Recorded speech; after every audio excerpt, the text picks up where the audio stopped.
You know, our beliefs shape literally everything we do, yet they usually feel completely invisible to us, don't they? It's like they're just running in the background.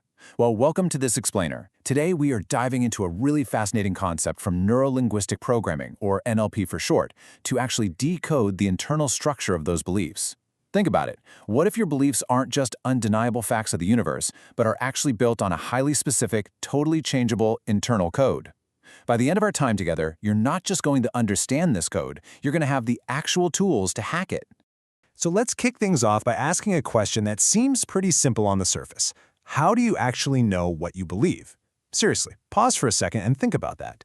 If I tell you the sky is blue, and then right after that I say the moon is made of green cheese, your brain instantly accepts one and totally rejects the other. But how? What's the actual physical internal mechanism your brain is using in real time to separate a deep-seated truth from a total fiction? It's not magic, I promise. As we'll see, it's a very specific structural process happening right inside your nervous system. And this brings us to a brilliant point that perfectly sets up our foundation for today.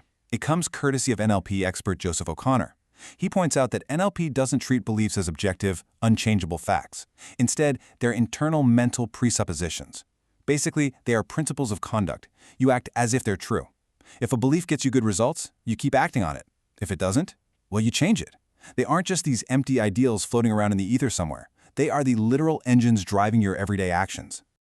Okay, consider the classic glass of water, half full or half empty. We have all heard this a million times, right? But in NLP terms, this is a perfect demonstration of how our brains actually filter reality. See, we are constantly deleting, distorting, and generalizing external information the second it hits our senses. In objective reality, it's literally just a glass with some water in it. But the meaning we attach to it, whether it triggers an optimistic or pessimistic feeling, that's an internal representation. Ultimately, it's your own internal mental representation that dictates exactly how you experience the world, not the outside world itself. So let's break down the neuro part of neuro-linguistic programming and see how we actually build these internal representations. Our brains code information through what NLP calls modalities. Think of these as your primary sensory channels. Basically, how do you see, hear, and feel information in your mind's eye? Some of us are super visual, constantly thinking in bright, vivid pictures. Others are more auditory, relying a lot on sounds and internal dialogue. And then others are kinesthetic, deeply wired into physical feelings and touch. These are the main channels your brain uses to stream your reality. But how do we build out those broad modalities? That is where we get to something called submodalities. These are the granular, nitty-gritty building blocks of your mental experience. It's actually kind of wild. Thousands of years before NLP was even a thing, Aristotle described these exact things as common sensibles. Basically, submodalities are the fine subjective qualities of your senses. They're the exact coding language your mind uses to determine what is real, how certain you are about it, and, believe it or not, even how you experience time. Think of this as your brain's internal cheat sheet. Let's say you're using a visual modality to recall a memory. The submodalities are the specific physical traits of that image. Is it brightly lit or super dim? Is the picture hovering right in front of your face, or is it way off in the distance? If it's auditory, is the voice in your head high-pitched or low, loud or quiet? If it's kinesthetic, does the thought literally make you feel warm, or do you get a heavy pressure in your chest? Your brain relies on these exact physical traits to categorize literally every single thought you ever have. All right, so how do we actually use this? Welcome to the interactive workshop portion of our explainer. We're going to use a core NLP technique called Contrastive Analysis. This is a completely experiential mind hack. The goal here is to map out your own internal resources by taking two totally different mental experiences, a rock-solid belief and a total disbelief, and comparing their submodalities side by side.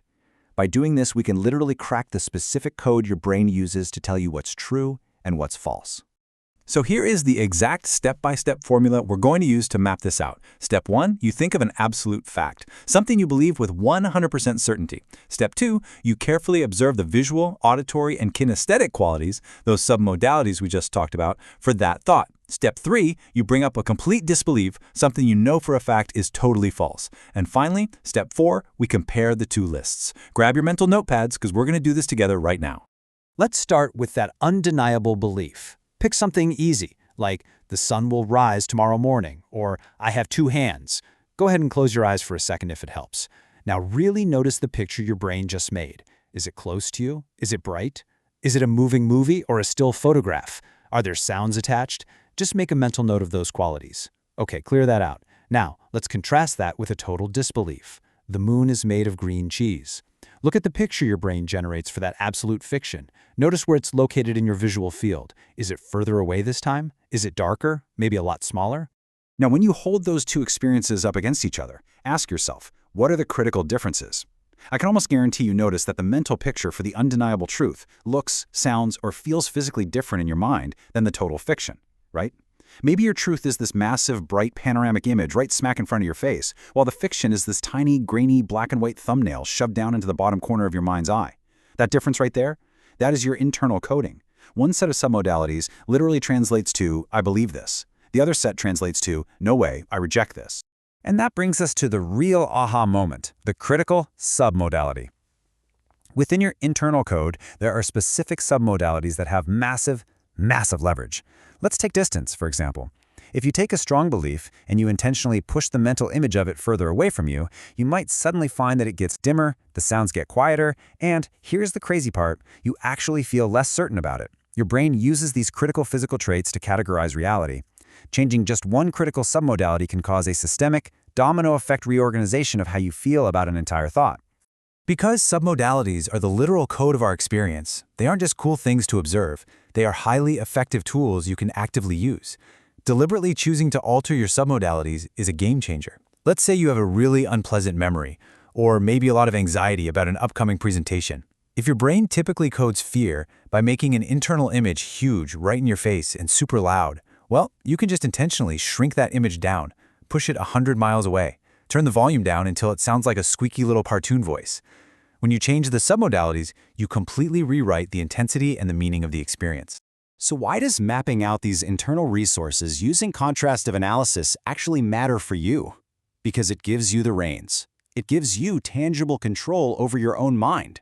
It allows you to change the meaning of past experiences and gives you real, trackable evidence of your personal growth. But most powerfully, it helps you rewrite disempowering limiting beliefs. If you walk around thinking, I'm just terrible at public speaking, or I'm a poor speller, you have to realize that isn't a fixed fact of the universe. It's just a mental code. By finding the submodalities of that limiting belief and then intentionally shifting them to match your brain's code for disbelief, you completely strip it of its power. You automatically shift your physical state right back towards success. We have covered some incredibly powerful ground today, haven't we? We've seen that beliefs are not immovable objects. They're principles of action, built on a highly specific, totally hackable sensory code inside your mind. By using contrastive analysis, you now know how to map that code. You can spot the critical differences between your certainties and your doubts. So I want to leave you with one final provocative question to chew on.